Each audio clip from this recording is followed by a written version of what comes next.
Intense discussions aimed at resolving global challenges. The delegates, who included representatives of invited countries and some international organizations, were pursuing ways to build an inclusive and sustainable future. Ramokgopa believes there is no time to waste, as the UN deadline of 2030 for achieving sustainable development goals is fast approaching. We have spoken about the issue of putting measures of accountability so that as we deal with the 17 Sustainable Development Goals, we deal with them in such a way that we'll be able to see progress. But we have also spoken about the issue of illicit financial flows, because if you can look at the SDGs themselves, they happen on a country level. So as a result, if we deal with the illicit financial flow, because when you look at the ODAs, which are the official development assistance monies that we are receiving globally to deal with development issues, it's far much less than the illicit financial flows, the monies that are actually going out of our countries in an illicit way.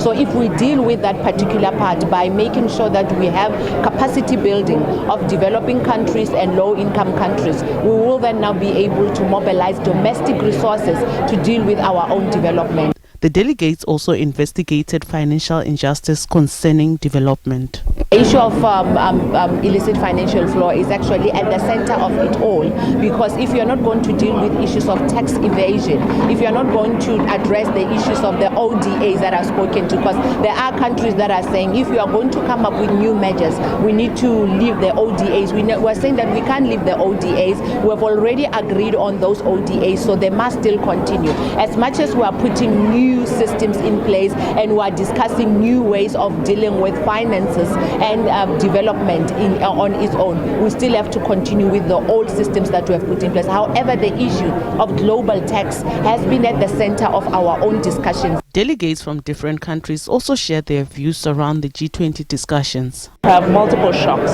that are affecting a lot of people, particularly the vulnerable, the women, the informal sectors who are not yet centralized in development policy. So we need a special measure that captures the needs of these people, and we need to support countries to be able to provide it, but particularly for Africa, where we have such a low coverage. Less than 20% of Africans are covered by social protection. So this is critical for South Africa's presidency. Minister Chapman visited AgriSA Farm for first-hand account of the UK-South Africa trade partnership.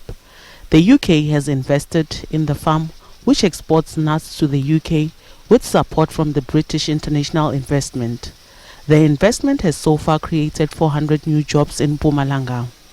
Chapman believes the investment is delivering tangible benefits for local communities and the environment. And it's great that BII, that's British International Investment, has been able to invest into this facility here, which is employing thousands of people locally in the region and produces such a great product. It's a great example of us working together in partnership, the UK and South Africa, to bring investment and to bring jobs too. And this is the future of how we have to work together.